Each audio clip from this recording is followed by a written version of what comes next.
Hi, and welcome back to our second week in March with our theme, choosing the path of least resistance when working with horses and teaching them or reteaching or rehabilitating. So this is our second week with Lando, and you're on my YouTube channel, Everything Horses and More. So you're going to see a snippet of the full-length video that you can subscribe to in my Everything Horses and More video library. So this is week 2.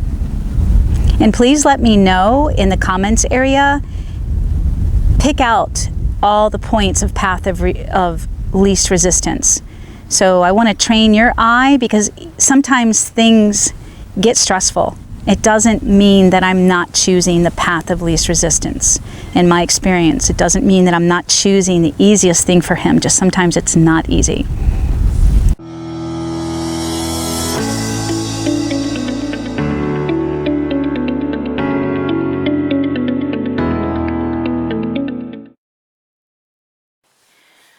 Welcome back, everybody. And today, same old review. We are going to be working with the path of least resistance like we were yesterday. We're always working with the path of least resistance, believe it or not. Once in a while, very rarely, I will use the principles, as I mentioned, of pressure and release. When I do, it's used for very small moments and increments. You want to come in? So yeah, whoever comes in with me will help me. You want to come in, Ledge?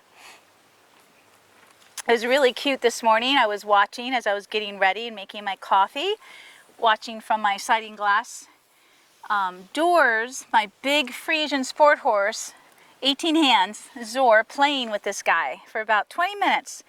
So Zor they would trot and follow each other, chase each other. Lando, obviously inside the round pen, and Zor on the outside, because they're waiting for us to come and take them in and feed them. And it was really cute because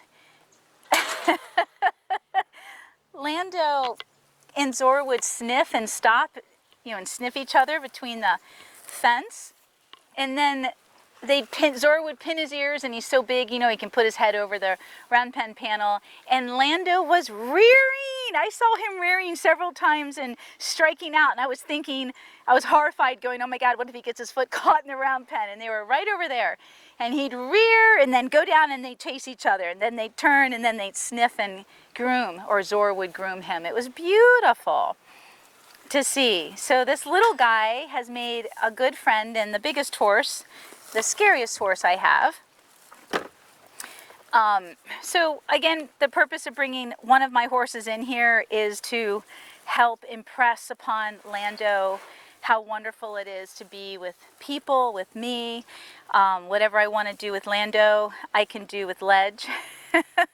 Ledge is not that much smaller than you. And that helps. We've seen it in 2 prior videos with Zor and Legend, how it's helped. All right, so let's see where we left off. You're doing some more shedding. Hey, handsome.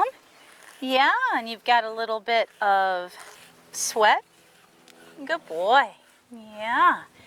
I know you're warm, and you've got, as we saw yesterday, some rain rot. So I'm going to keep using, as I like to use these mane and tail brushes, sometimes for the body brush. Everybody chill. I don't need anybody fighting here. Everybody get lay. Everybody get along. Let him eat. And Lando, you need to learn how to eat with horses. Legend's not going to do anything to you. He's going to try and boss you around a little bit, but he's really harmless, Legend. And this is a really nice, soft rubber shedding comb. Again, those curry combs are just so hard sometimes, and he's still ribby. So while I have food here, I'm going to take advantage of it. And I'm just like going into brushing him as if we've been doing this for a long time. I'm not going to take my time. I'm just going to be real normal and pay attention. I know this has got to feel good, but I'm going to pay attention to him.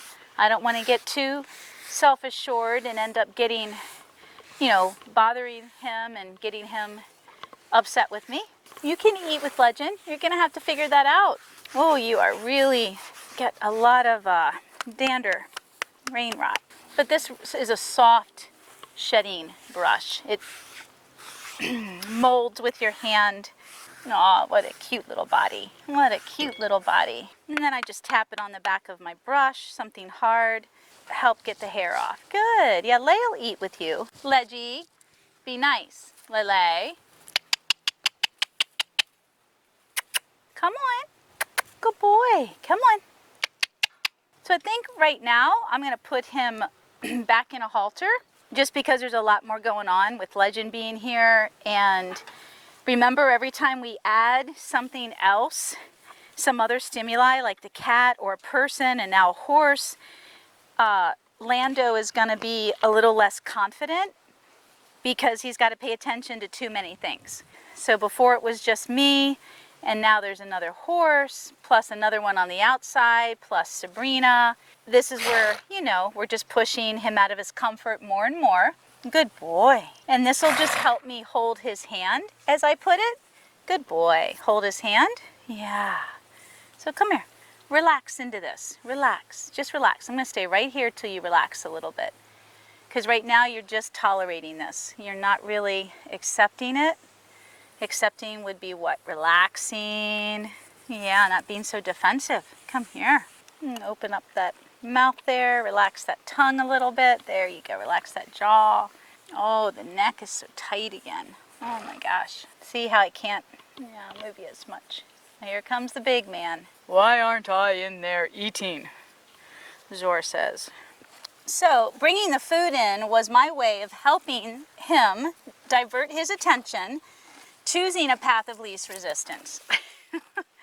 But Legend kind of spoiled that a little bit. Come on.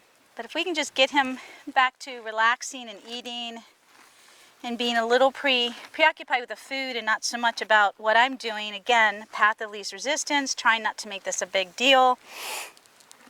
Just something that we do. It's not that scary. He just doesn't understand its importance or purpose. Oh, there you go, buddy. Very nice. And closer you bend the knee or put the foot to the elbow, the easier it is to keep the hoof in place. I'm not strong like I used to be. Yeah, I don't do this anymore. Gonna wear me out.